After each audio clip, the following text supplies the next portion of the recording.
So the subject of tonight's debate is supposed to be, is Christianity true?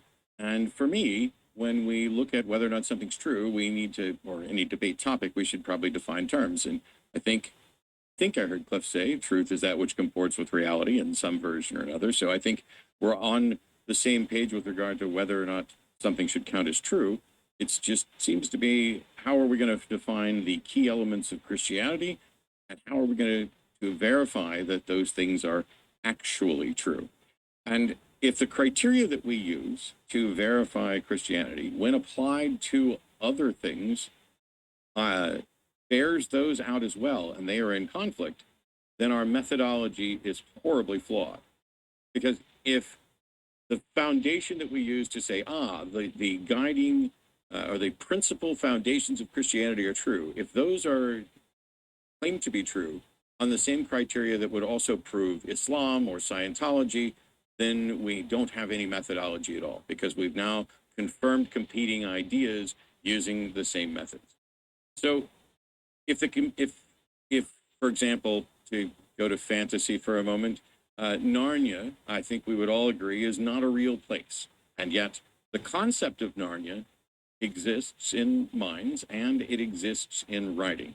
And in addition to the books about Narnia, there is a map of Narnia.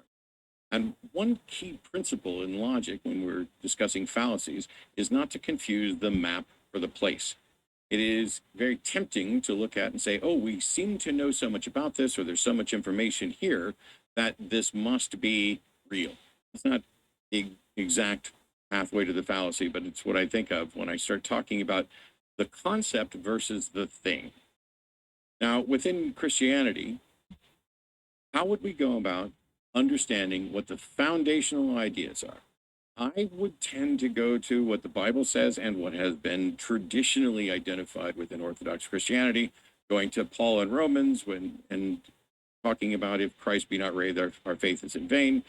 The resurrection of Jesus Christ must be the cornerstone of Christianity, and other factors like there is a God, that Jesus is either God incarnate or a representative of God, however you might end up looking at it. But those elements are the bedrock. How would we demonstrate those? Well, we only know that they exist because of a book. And we can't use the book on its own. The book on its own is insufficient to verify the claims, just as the Quran on its own would be insufficient to verify the claims of Islam, and Dianetics on its own is insufficient to verify the claims of Scientology. So that method is insufficient. So we need something beyond that. Now, if we don't have empirical evidence for a physical claim, the broadest position we can have is we don't know whether or not that claim is true. So if someone tells me, hey, this individual rose from the dead, and we have nothing but the claim and a bunch of people who believed it, and no physical evidence of that to verify it, I can't believe the claim.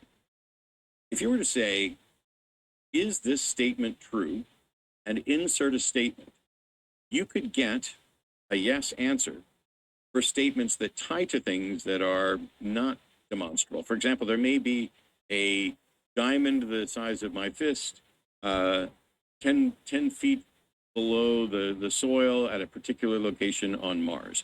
That may be true, but if someone were to come in and say it is true in a debate, they would need to be able to demonstrate it. Anything that you can't demonstrate is merely identical from a logical perspective to something that isn't true. From our perspective, it's not true until it's demonstrated or demonstrable. And so if that item were to exist on Mars, it may be in fact true that the item exists, but it would be wrong for us to say it is true, because to make a claim that something is true carries with it this notion that you can demonstrate it in some way. Now, what way do we have to demonstrate anything supernatural? As far as I can tell, we don't. There are plenty of claims that something is supernatural, and when you drill down, what you're getting is I've experienced something, or it has been reported to me that something occurred for which I am not aware of a natural explanation. Therefore, the explanation, or the most plausible explanation, is one that is supernatural. That is a fallacious line of reasoning that is predicated on the notion that you would need to know everything in order to know that there was no natural explanation just because you don't have one now. And so I don't know of any other way I don't know of any way anybody has ever demonstrated that the supernatural is real, exists, is true, can in fact interact with anything. And yet those are the foundations behind Christianity and other claims, because God exists supposedly outside of space-time. God's ontology is supernatural, beyond nature. How do we demonstrate that? We still don't have any way to demonstrate that any such thing exists, let alone a specific thing exists. And yet somehow there are people who seem to know or think they know a great deal about the specifics of the supernatural and God. For example, and I promise I'm not just doing this for fun, and I'm not trying to saddle Cliff with somebody else's views on God. But this week, because it amused me and it confused me, I'm going to share a tweet from someone who may in fact be watching. The tweet reads, "My Christian beliefs point to the 5 generals running hell: Baal, impurity; Lilith, female lesbianism; Asmodeus, sodomy; Baphomet, child sacrifice worship, abortion, killing innocent offspring; and Leviathan, female homosexuality." Now, this individual, despite the fact that this is not expressly covered in the Bible in any way, believes that they understand that hell is real, that hell has an organizational structure, that organizational structure has 5 generals, which are somehow responsible for various sins. And this individual seems to think that female lesbianism and perhaps female homosexuality are 2 different sins. And I don't know what female lesbianism is versus male lesbianism, but the 5 ones that they go through tell us much more about this individual's psyche and what they think than anything about a real hell. And yet there are countless people sitting in churches, once again, not saddling Cliff with this. What we need to do is figure out, how is it that this person thinks they know the specifics of hell and hell's structure and sin, and what makes them right or wrong compared to Cliff's model? Does Cliff think that these are the 5 generals of hell and what they are? And if not, how does this become a part of Christianity for a person?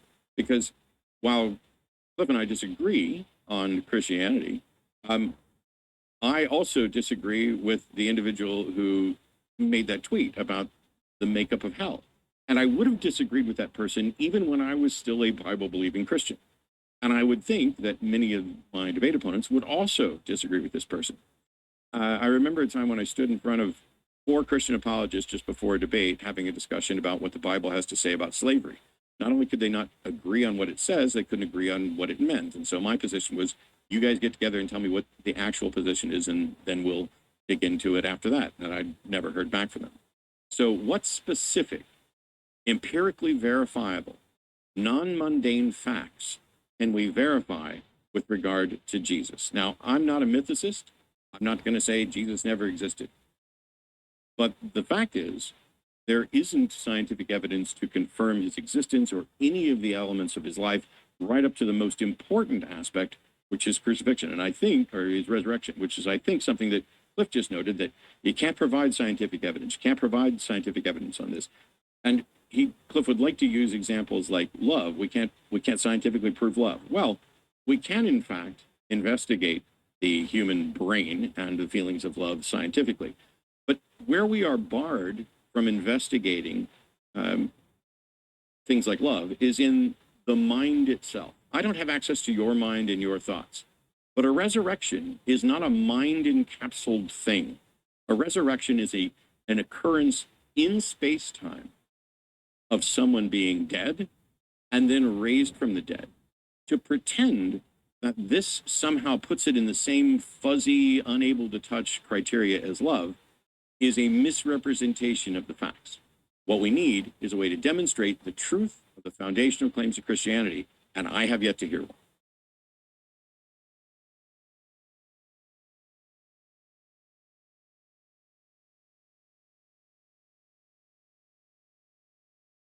At Blessed Man Meditations, we are committed to contending for the faith that has been once for all delivered to the saints.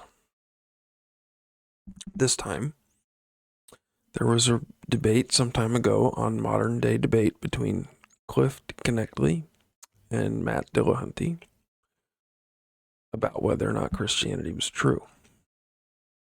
Obviously, I side with Cliff.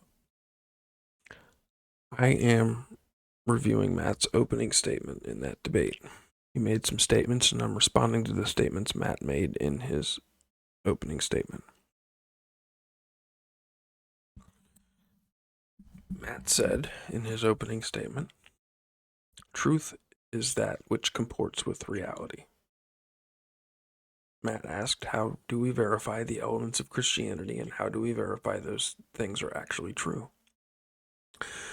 Matt said if the criteria we use to verify Christianity when applied to other things does not work with those other things, then the methodology used to verify Christianity is horribly flawed.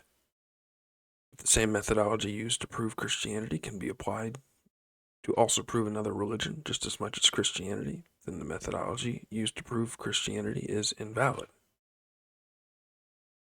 Matt went on to say that a resurrection of Christ must be the cornerstone of Christianity. Matt says the Christ must be God or must represent God in order for Christianity to be true. Matt asks how either those that Christ is God or represents God, how would that be demonstrated? Matt says the book, meaning the Bible, is insufficient on its own to verify the claims of Christianity, just as the Quran is insufficient on its own to verify the claims of Islam. Matt says if we don't have empirical evidence for a physical claim, then the broadest position we can have is that we don't know if a claim is true. If we have no physical evidence to verify the claim, Matt cannot believe the claim. Anything you can't demonstrate is identical to something that isn't true. These are the things that Matt said in his opening statement. To make a claim that something is true carries with it a notion that it can be demonstrated. What way do we have to demonstrate anything supernatural? Other than claims, there's no way to demonstrate anything supernatural. Matt is not aware of any ways to demonstrate anything supernatural. Despite this, Matt says, there are people who claim to know a great deal about the supernatural and about God. Matt says just because there's no natural explanation for something presently doesn't mean there will never be a natural explanation for that thing, and to assert that there never will be a natural explanation for something that presently has no explanation is fallacious. Matt knows of no way anyone has ever demonstrated that the supernatural is real, exists, is true, and can interact with anything. Matt says we still don't have a way to demonstrate that the supernatural exists, let alone that a specific God exists.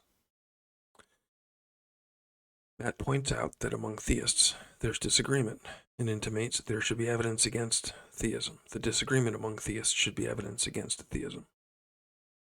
Matt asks, what specific, empirically verifiable, non-mundane facts can we verify with regard to Jesus?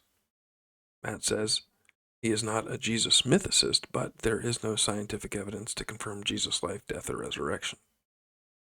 Matt says a resurrection is a non-mind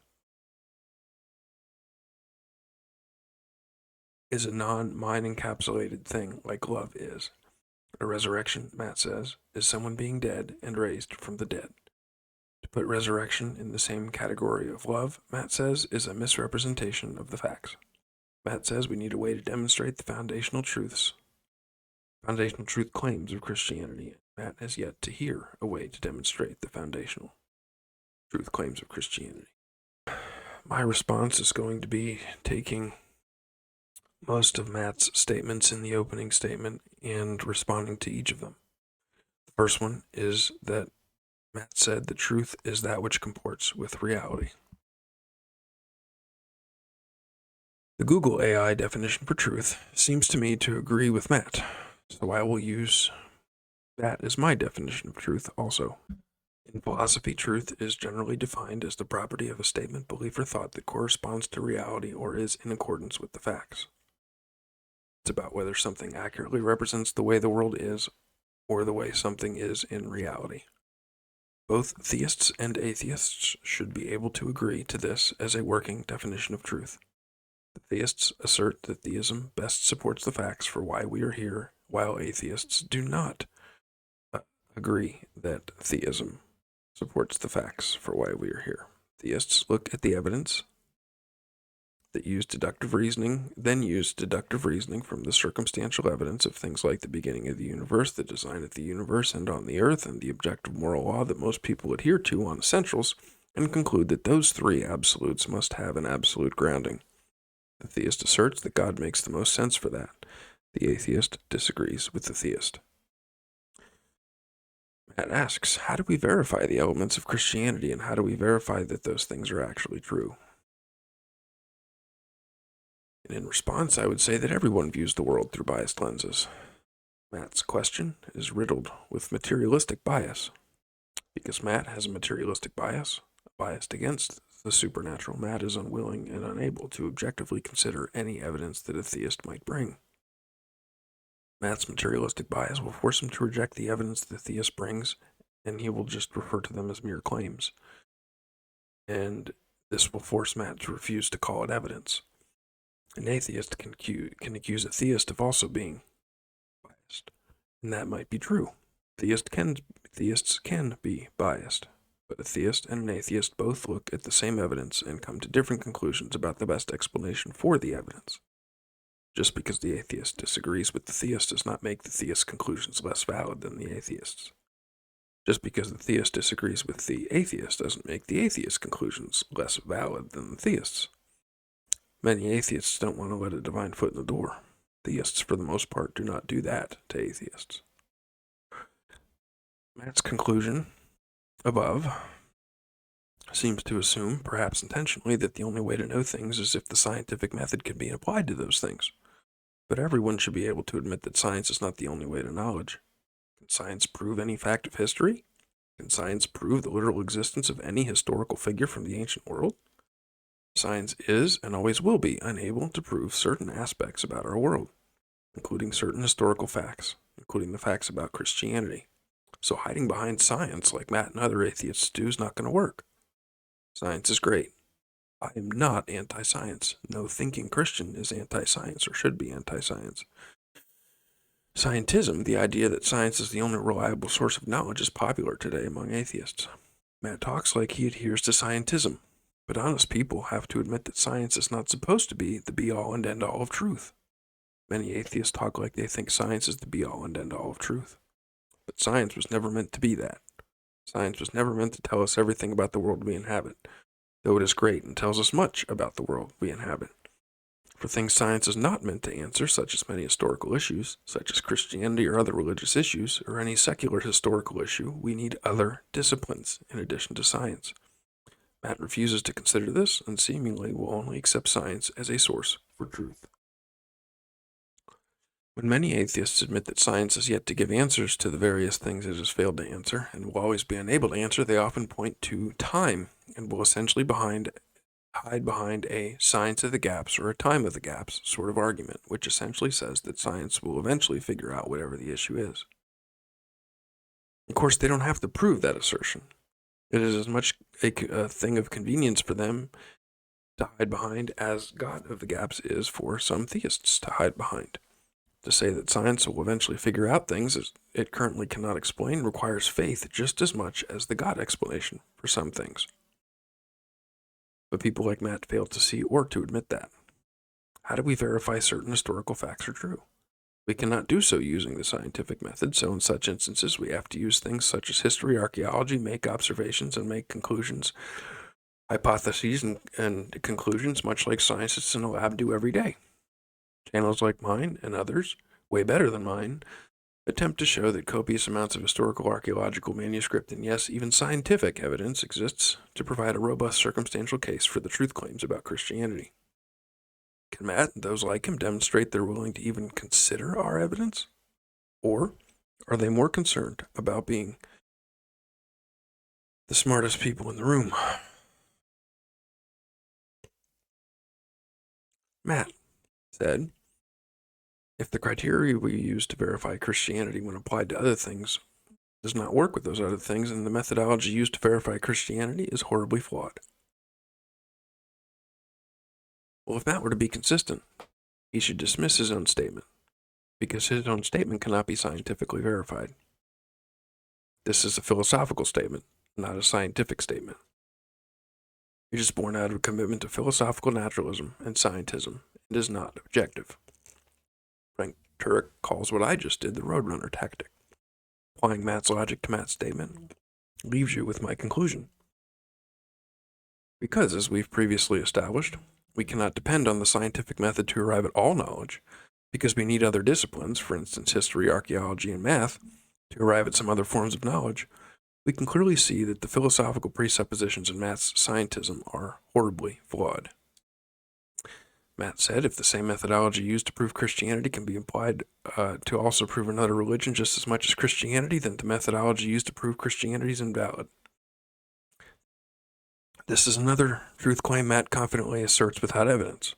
The Christian apologist makes a cumulative case based on the available evidence and makes a reasonable inference based on that evidence. A Muslim, Buddhist, or Jewish person can make a similar case for theism, but the methodologies are not the same, like Matt says. Matt says they're the same, but they're not the same. Matt is incorrect. The Christian used the same methodology as Buddhists or Muslims.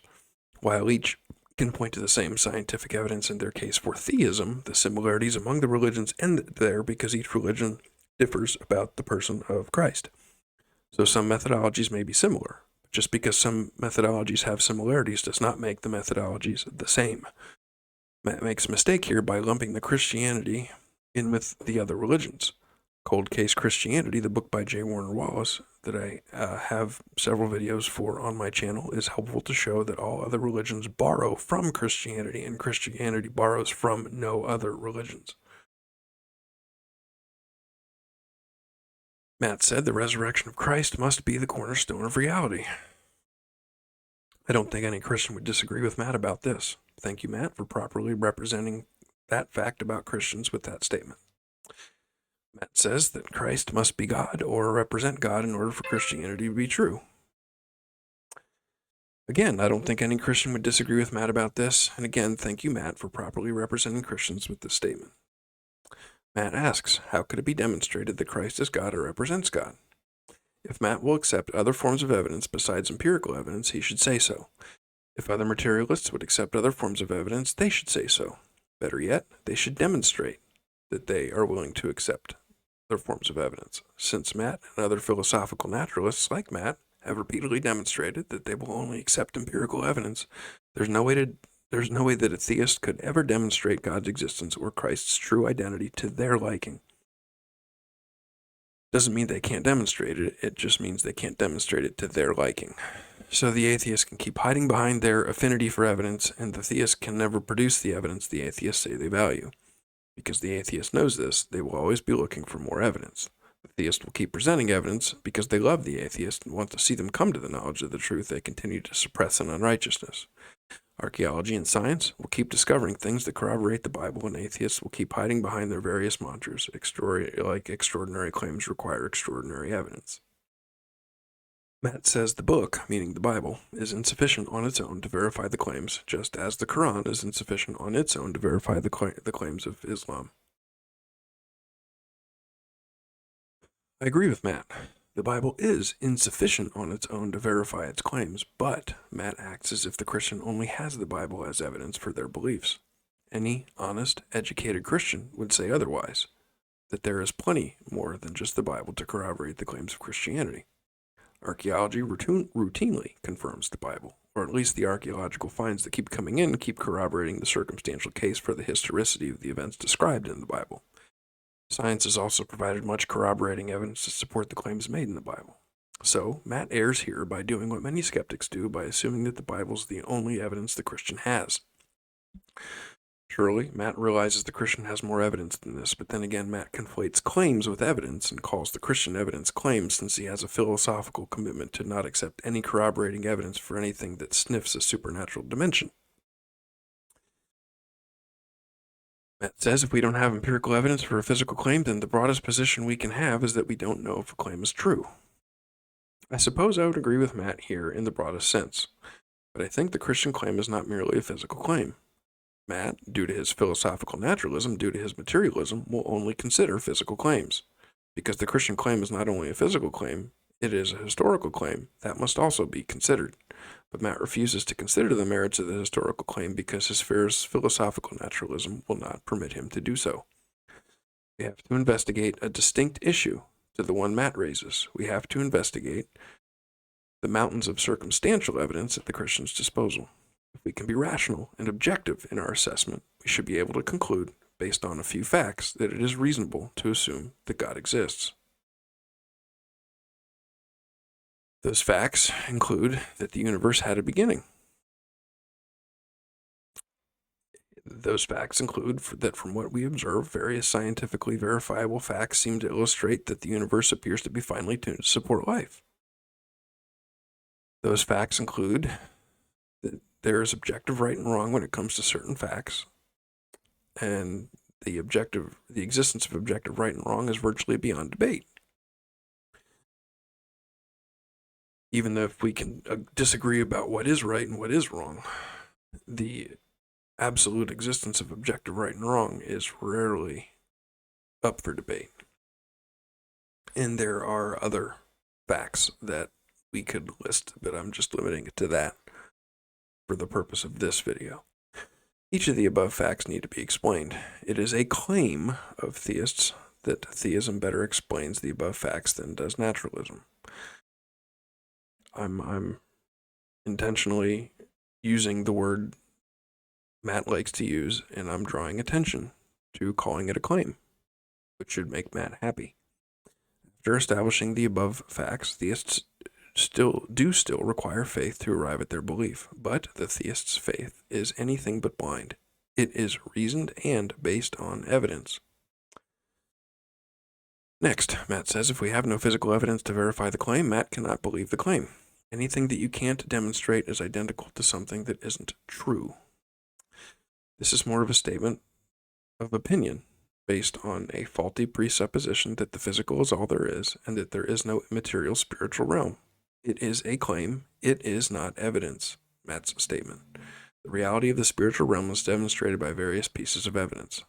Some of the evidence is physical. Some of the evidence is testimonial. If Matt or you or I go to the doctor because something is wrong and we do not know what it is, we may not physically demonstrate symptoms, but we may still very well have a disease or disorder of some kind, even in the absence of symptoms that physically present themselves.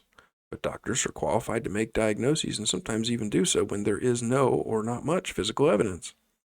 In those instances, tests can be run that can detect things that do not present themselves as physical symptoms, which would be physical evidence not presenting itself. Similarly, while some of the evidence of God's existence and the truth of Christianity is physical and can be produced, not all of the evidence for God's existence and the truth of Christianity is physical and can be produced. There is enough available circumstantial evidence to make faith rational, reasonable, and evidential. Yes, that is a claim, but so is Matt's statement. That anything that you can't demonstrate is identical to something that isn't true. That is also a claim. The idea of demonstration has scientific assumptions. It assumes scientism. It assumes that only things that are observable and repeatable can be true. There are plenty of things that can be demonstrated there are plenty of things that can't be demonstrated that are still true. I can know that my wife loves me. I can know that my kids love me. I can know something has value to me. I can know truth. Love, value, and truth are examples of things that are real even though they can't be reproduced in a lab and there is no physical evidence for them. How does Matt demonstrate love, value, and truth for which there is no physical evidence? Because value cannot be demonstrated, is value untrue? Because truth cannot be demonstrated, is truth untrue? Matt said to make a claim that something is true carries with it a notion that it can be demonstrated. I already explained how this is inaccurate in the previous response to where Matt said if we have no physical evidence to verify the claim, Matt can't believe the claim. Anything you can't demonstrate is identical to something that isn't true. I think everything I said back there applies to this. Matt said, what way do we have to demonstrate anything supernatural? Other than claims, there's no way to demonstrate anything supernatural. Matt's not aware of any ways to demonstrate anything supernatural. Frank Turek has well said God's existence is demonstrated by his effects. God is not the only invisible being or thing that is demonstrated by effects.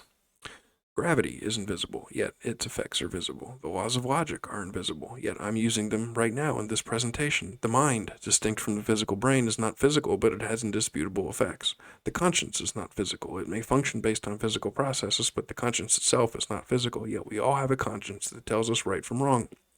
Mathematics is not physical, yet it remains constant. Science cannot prove mathematics. Mathematical equations explain the existence of things, but mathematics exists independent from the equations that explain it. Each of these are non-physical realities that one can argue are better explained by the existence of a God that can control them than by random processes and blind chance. But none of the things I listed can be scientifically proved by repeated experiment. They just are. Matt said, just because there's no natural explanation for something presently doesn't mean there never will be a natural explanation for that thing, and to assert that there will never be a natural explanation for something that presently has no natural explanation is fallacious. To assert that there could never be a supernatural explanation for something due to the inability to consider the possibility of the supernatural is fallacious, not to mention circular. I can use incisive language too, Matt. It is apparent, though it is impossible to prove, that there are some things that will never be able to be explained naturally. Likewise, it is also apparent, though impossible to prove, that some things will only ever be able to be explained on theism. Matt said he knows of no way anyone has ever demonstrated that the supernatural is real, exists, is true, and can interact with anything. Since the only kind of demonstration that counts for Matt is the kind that can be produced in a lab in repeated experiments, there will never be such a type of demonstration that will be satisfactory for Matt. Therefore, Matt will be able to hide behind his scientism and ignore the circumstantial case for Christianity for as long as he wants. For Matt and many others like him, despite what they say, it is not about the evidence. No evidence will do because they will not accept the type of evidence theists can offer. If Frank Turek were to ask Matt if Christianity were true, would you believe it, Matt? Matt would probably say no, or would insist that it be demonstrated. To insist that it be demonstrated would be to reject the evidence of conscience, the beginning of the universe, the immaterial realm, the New Testament reliability, evidence, and more. This rejection only works on a philosophical commitment to naturalistic materialism. Matt says we still don't have a way to demonstrate that the supernatural exists, let alone a specific God. Once again, since the only type of demonstration that will satisfy Matt is one that can be done in a laboratory with beakers, the theist will never be able to provide a satisfactory demonstration to Matt. This is not a problem for the theist. This is a problem for people like Matt. Matt's position stems from a commitment to materialism, to what can be seen or studied with a microscope. As has been previously established, there are plenty of different topics that provide a solid circumstantial case for the existence of God. I've alluded to some of them in this video. Several other videos on my channel go into greater detail about those. The theist is not responsible to prove God exists. Rather, the theist needs to and can provide sufficient evidence to demonstrate that God can be reasonably inferred based on the available evidence. The available evidence does not require that people make a giant leap of faith to believe in God. The need for faith is easy to see if one examines the evidence objectively, at least more willingly than Matt is. Despite this, Matt says there are people who claim to know a great deal about the supernatural and about God. Matt points out that among theists there's disagreement and intimates that this disagreement among theists should be evidence against theism. The scriptures tell us that God resists the proud and gives grace to the humble. Christ did not come to those who thought they were well, but to those who knew they were sick. Humility is required if anyone's going to find the one true God. Matt and many like him lack this essential trait of humility. If anyone knows anything about God, it's only because they've humbled themselves and God's revealed himself to them. Anyone who genuinely humbly seeks God will find him. I don't get the sense that Matt's humbled himself. He doesn't talk like one who sees the need to be humble. Can Christians be more humble? Yes, of course. The pride and lack of humility of the Pharisees of Jesus' day was the biggest thing keeping them from Christ. Can I be more humble? Sure, yes, definitely. This same pride is the primary problem keeping people from Christ today. People need to realize they cannot do it on their own. The God they shake their fists at has given them breath, which they use to scream at him. Is the disagreement among Christians a problem for the truth about Christianity? Yes and no. And though among many Protestant denominations and Catholics there are a variety of views, there's enough agreement on the essentials with regard to Christ that many Protestants and even some Catholics may possibly be considered brothers and sisters. The fact that disagreement exists is not a problem with an infinite God, but a problem with finite, sinful people whose sin prevents them from seeing things as God intended them to see. It is our fault. It is our fault, not God's fault, for the disagreement. Matt asks, what specific, empirically verifiable, non-mundane facts can we verify with regard to Jesus? Matt says he's not a Jesus mythicist, but there's no scientific evidence to confirm his life, death, or resurrection. I would like to ask Matt what specific, empirically verifiable, non-mundane scientific facts can we verify with regard to any historical figure? We've already established that there are plenty of other disciplines in addition to science that one can use to make the case for the God of the Bible and the truth of Christianity. Matt and others like him need to be willing to consider the evidence in those disciplines. Until Matt and others like him relinquish their scientism, no evidence will do. Please see my videos on cold case Christianity and person of interest for making a cumulative case for Christ. There's a mountain of evidence. I don't need to go into it here because I've done it elsewhere, namely on those videos and others on my channel. Matt said to put the resurrection in the same category of love, Matt says, is a misrepresentation of the facts. I don't think most Christians would equate the evidence for the resurrection to be the same as the evidence that love exists. The cumulative case for the resurrection is the best explanation for the facts that historians agree upon related to the death of Christ and the events that followed. Most historians agree on at least the following: that Christ died by a Roman crucifixion under Pontius Pilate, that it was reported that Christ was seen by several after his purported death, that the disciples were downcast and then related. Assuming those facts are agreed upon, what is the best explanation for the agreed upon facts? Matt would probably say he does not know. The Christian would reasonably infer that the resurrection is the most likely explanation because they refuse to rule out the supernatural. There's a chapter in I Don't Have Enough Faith to Be an Atheist that starts with the minimal facts argument by Gary Habermas for the resurrection, and there's way more than just those three there. Matt says we need a way to demonstrate the foundational truths of Christianity, and Matt has yet to hear a way to demonstrate the foundational truths of Christianity. As I've previously tried to show in this response, there will never be a way to scientifically demonstrate the occurrence of a historical event. Unless skeptics like Matt demonstrate they're willing to consider other types of evidence in addition to that which can be obtained by the scientific method, and demonstrate a willingness to consider those other types of evidence as valid, nothing will ever change their minds. Matt and those like him will never hear evidence that counts for him because of their unwillingness to consider the evidence that history, archaeology, textual criticism, literature, and other disciplines can provide. That is the conclusion of my response to Matt's opening statement in his debate with Cliff Knechle on Modern Day Debate. So thank you for watching. Please like, comment, and subscribe, and I hope you have a blessed rest of your day. I see the evidence of your good.